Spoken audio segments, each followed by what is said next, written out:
Which conspiracy theory is so believable that it might be true? The Reddit search function is intentionally bad, or not purposely bad, but they know how to fix it but refuse to encourage more new posts. Apple started the meme about AirPods being expensive as a marketing ploy. That the government made this post to see if we were onto them. Michael Jordan's first retirement was actually a suspension by the NBA because of his gambling.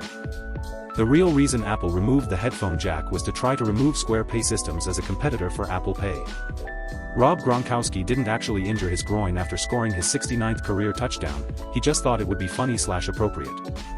Lotteries are actually traps for time travelers. Trader Joe's makes their parking lots small on purpose to make them seem more popular than they really are. Kyle Kinane. That the CIA post this question every time so they know what the general public suspect. Here's an actual list of proven conspiracies.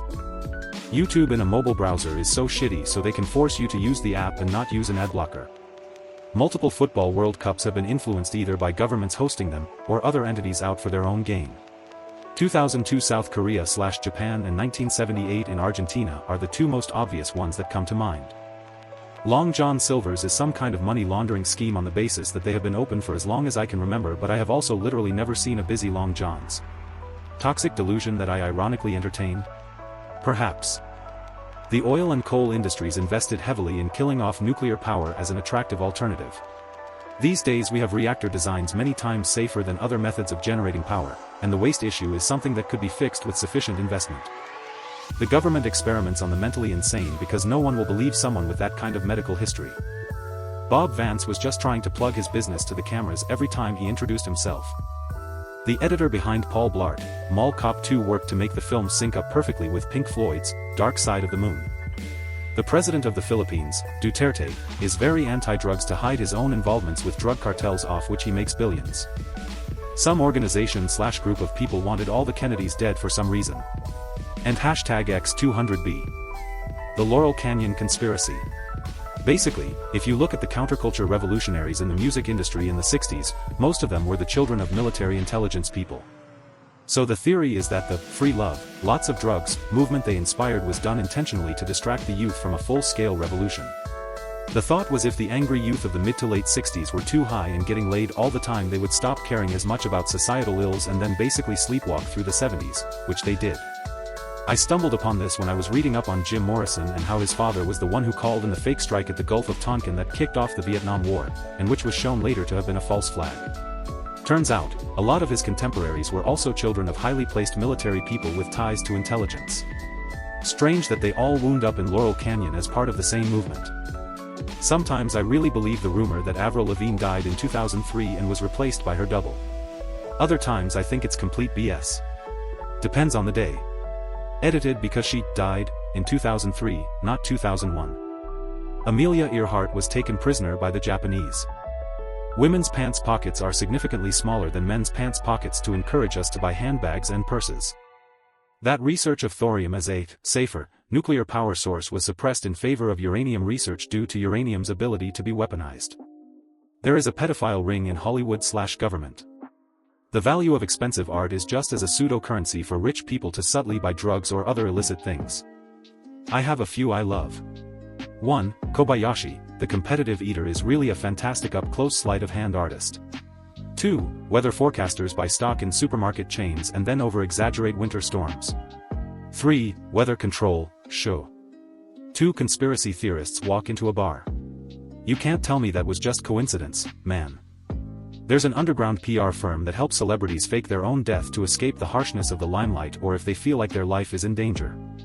I.E. Tupac, Biggie, Paul Walker, etc. Bigfoot is blurry in real life as is. It was never the camera at fault. Memes about the NSA and other spy programs are encouraged by the very agencies spying on us, to twist the idea into the absurd and to humanize their agents. I don't have time to type it all out right now, but the entire situation surrounding the construction and operation of DIA, Denver International Airport, is strange, even by non-conspiracist standards. Have fun in the rabbit hole. Miley Cyrus's crazy streak was all a carefully planned marketing scheme to get her solidified as an A-list celebrity. The recommended food pyramid is created by the FDA, but the FDA is funded by a lot of certain food industries, poultry, dairy, etc. They in turn made the recommended nutrition based off of their funding by these companies, and not based on a well-balanced diet. The Phantom Cosmonaut Conspiracy. Pretty much, the short story is that Yuri Gagarin is not the first man to go to space but the first one to go and come back alive. It just seems like a USSR thing to do. The FBI is using Amazon's Alexa to spy on people. The Vatican holds horrible dark secrets and many answers to existential questions. And that Area 51 is a publicity stunt by the government to hide the real testing facility.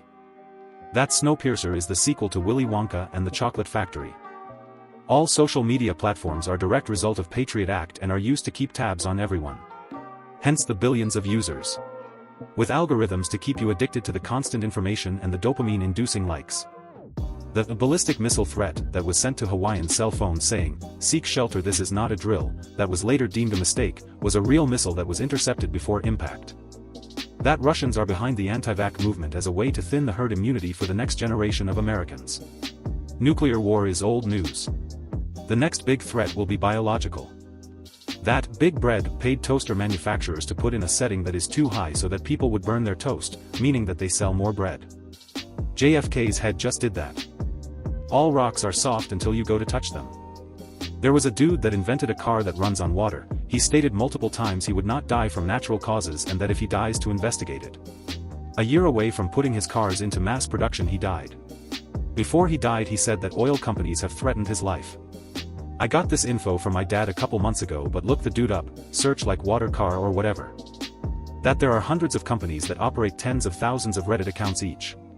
They have been auto-regging these accounts for years, use scripts to auto-post and comment and have humans that shift through all the accounts to make various comments to maintain these accounts. These companies have the ability to control and game their way to the front of Reddit. Huge brands use them, special interest groups use them, political parties use them. It's not a conspiracy, it's a real thing. UFOs are just time travelers from the future just checking us out. They keep their distance so not to disrupt anything and to cause a butterfly effect that may affect them. I don't see them where I live now, but once I was living previously, there were a ton of these have written signs advertising that you call the number listed, and they'll pay you cash for your house. There were a few for cars too, but probably 90% of them were something along the lines of, "We buy houses for cash," with a number listed. No more context than that. They were all sloppily handwritten in black marker with the phone number being the biggest thing on the sign. I fully believe that they were posted to initiate some kind of secret meeting. They'd all pop up all at once just everywhere and then most would disappear a few weeks later and then pop up again a month or two after that. The signs were so ugly that you'd have to be a complete idiot to think they were legit, so maybe they were just scamming and trying to Nigerian prince it. Starbucks baristas are told to misspell customers' names so that they post photos on social media of their Starbucks cup.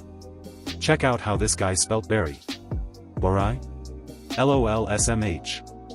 Kennedy was killed by the CIA. I would never trust the CIA, definitely not 60s CIA.